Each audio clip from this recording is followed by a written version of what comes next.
Ready. Ini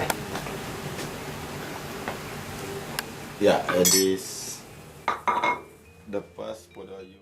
Hey guys, so one of the coolest things that I did while I was traveling in Bali was taking a local cooking class. This was actually the first time that I tried something like that, where I took a professional cooking class rather than, I mean, I've done things where I would cook with friends or locals, things like that, but I've never done a class. When you're tourists traveling around, you'll get offers like this from different hotels and things, or just you can just see them in the city where they say cooking today or cooking blah blah blah on so and so day, and you just basically come in and ask them what the situation is and when you can come in. It gave me the feel for the culture, and it gave me an idea of how things are done.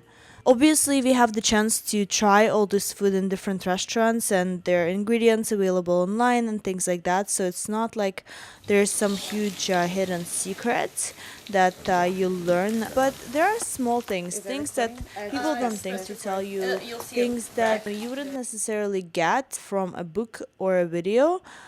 So I definitely do say go and do it whenever you have a chance. If you have an interest in cooking, or you just have an interest in learning about the culture and the local traditions. So we made some of the most classic dishes. It included the Nasi Goreng, which is the local fried rice. The chicken Soto Ayam, which made its way over from Malaysia, I believe, and some people say that it's even better in Bali, though others say not so much. I guess they're Thai chicken skewers with peanut sauce. I mean, for me, it was mostly the peanut sauce that impressed me. I've tried it so many times in Asian restaurants, and I've always wondered how they make it. Then there's the pisang goreng, which is the banana dessert. I've had that a few times as well, and I have to say that kind of dessert is not my favorite, but if you guys are into that, it's definitely a fun one to make. The other thing that we made was a green papaya salad, which I actually enjoyed very much. I've never seen a green papaya, much less I've never made a salad out of it, so that was one of my favorite new dishes. So basically, I'll just tell you all the things that we did. You can see obviously a step-by-step process, though I've recorded this a while back, so some details I'm missing here. Just outside of the area where we cooked, we picked up some fresh herbs and things, including lemongrass. We also used very fresh bamboo that he cut right in front of us. So as you can see, all the dishes are placed on top of bamboo leaves that have been cut out just for the food. We also had shrimp crackers, which basically were pre-made. We didn't go as far as making the originals. We used the same base for the nasi goreng and the chicken soup. It was basically two types of ginger. The cook went to the local market and got all fresh ingredients, so we used only fresh ingredients that we actually cut up, which included the two types of ginger, garlic, as well as the turmeric that kind of stains your hands whenever you touch it, the chilies as well. Then there is fresh lime, so that was all really delicious, but definitely you can use substitutes and spices instead. Obviously we can't use all fresh ingredients every time.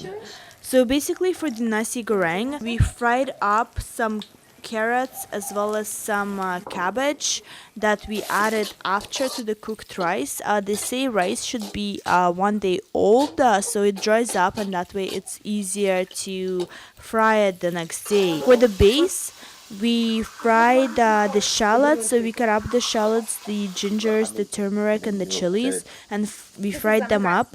We also used that as a base for chicken soup. We added some leaves to it.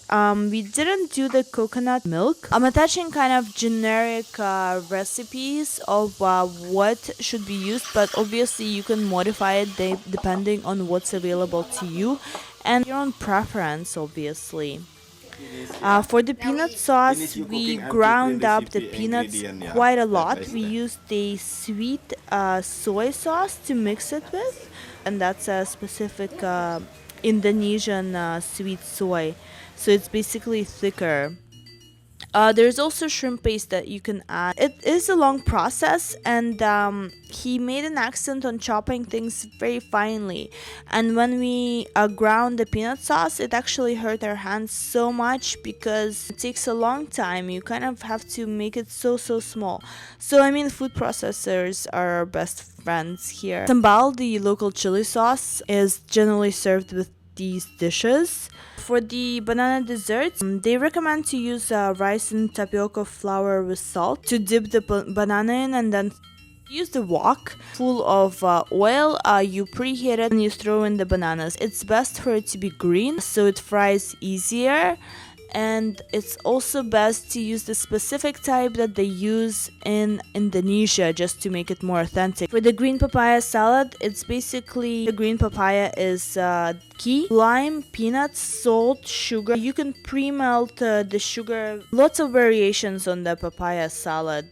So that's pretty much it, guys. I hope you enjoy cooking Balinese style, and I'll see you next time. Besos.